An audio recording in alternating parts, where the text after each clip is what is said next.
ప్రభుత్వ హాస్పిటల్కి కనుక మనకి ప్రసవానికి వస్తే మనకి కాన్పు చేయించుకున్నా కూడా ప్రభుత్వం నుంచి మనకి రవాణా నుంచి మందుల వరకు అన్నీ ఉచితంగా ఇస్తారు.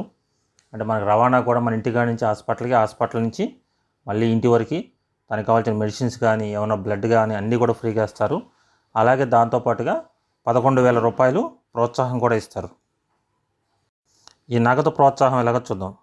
మనకి నగదు కింద 11,000 రూపాయలు ఇస్తున్నారు. సో ఈ 11,000 యొక్క ప్రోత్సాహం మనం చూసుకుంటే ప్రధానమంత్రి మాతృత్వ వందన యోజన కింద 5,000 రూపాయలు ఇస్తారు. అది కూడా 3 దశల్లో ఇస్తారు. జననీ సురక్ష యోజన దీని కింద 1,000 రూపాయలు ఇస్తారు రూరల్లో, అర్బన్లో అయితే 600 రూపాయలు ఇస్తారు.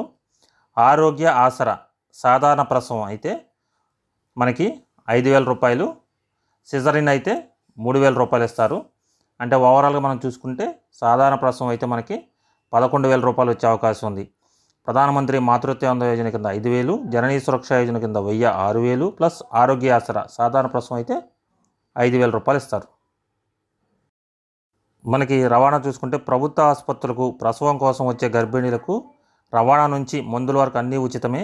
గర్భిణీకి పురిటి నొప్పులు రాగానే 108 అంటే మనకి 108కు ఫోన్ చేస్తే ఆసుపత్రికి తీసుకెళ్తారు. ప్రాథమిక ఆరోగ్య కేంద్రం నుంచి బోధన ఆసుపత్రి వరకు ఎక్కడైనా వైద్యం చేసుకోవచ్చు. అంతా మనకు ఫ్రీగానే చేస్తారు. మనకి ప్రభుత్వ ఆసుపత్రికి వస్తే మనకు వచ్చే లాభాలు మనం చూసుకుంటే గర్భిణీ దశలోనే ప్రభుత్వ ఆసుపత్రిలో వైద్య పరీక్షలకు వస్తే స్టాఫ్ నర్సు, పిహెచ్సిఎన్, ఎంపీఎస్ఎస్, మెడికల్ ఆఫీసర్లు ప్రత్యేక ట్రాకింగ్ సిస్టమ్ ద్వారా పరిశీలిస్తారు. సాధారణ ప్రసవాలను ప్రోత్సహిస్తారు. సిజరీన్ అవసరమైతే బాధ్యతగా చేస్తారు. ప్రసవం సమయంలో రక్తం అవసరమైతే ప్రభుత్వం సమకూరుస్తుంది. బాలింతకు ఆసుపత్రిలో ఉన్నన్ని రోజులు ఉచితంగా పోషకాహారం అందిస్తారు. చిన్నారులకు ఉచితంగా వ్యాక్సిన్లు వేస్తారు. ప్రభుత్వ ఆసుపత్రి నుంచి డిశ్చార్జ్ కాగానే తల్లి బిడ్డ ఎక్స్ప్రెస్లో ఇంటికి ఉచితంగా చేరుస్తారు. బిడ్డ పుట్టగానే ఆధార్ నమోదు చేస్తారు. అలాగే మనకి పుట్టిన తేదీ ధృవీకరణ పత్రం కూడా ఇస్తారు. మనకి బర్త్ సర్టిఫికేట్ కూడా ఇస్తారు. ఇది మనకి చాలా యూజ్ఫుల్. మనకి అక్కడే ఇచ్చేస్తారు. ఇది కూడా మనకు చాలా పనికొస్తుంది. మనకి రాష్ట్ర వైద్య రంగంలో అనేక విప్లవాత్మక సంస్కరణలతో దేశానికి ఆదర్శంగా నిలుస్తుంది.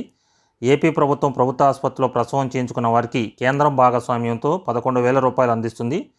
ఉచిత వైద్య సేవలు, మందులు, ఆహారం, రవాణాకు 11,000 అదనంగా కావటం విశేషం. ఈ మొత్తాన్ని కూడా నగదు రూపంలో నేరుగా లబ్ధిదారుల ఖాతాలో జమ చేస్తున్నారు. దేశంలో మరే రాష్ట్రంలోనూ ఇలా లేకపోవడం గమనార్హం. ప్రభుత్వ ఆసుపత్రిలో ప్రసవాలను ప్రోత్సహించడం లక్ష్యంగా ప్రభుత్వం ఆశా కార్యకర్తలు, ఏఎన్ఎంల ద్వారా మనకి ఈ విషయాన్ని ప్రతి ఒక్కరికి చేరవేయాలని ఆదేశించింది. ప్రభుత్వ ఆసుపత్రులకు వస్తే అందించే ప్రయోజనాలను పూర్తిగా వివరించాలని సూచించింది.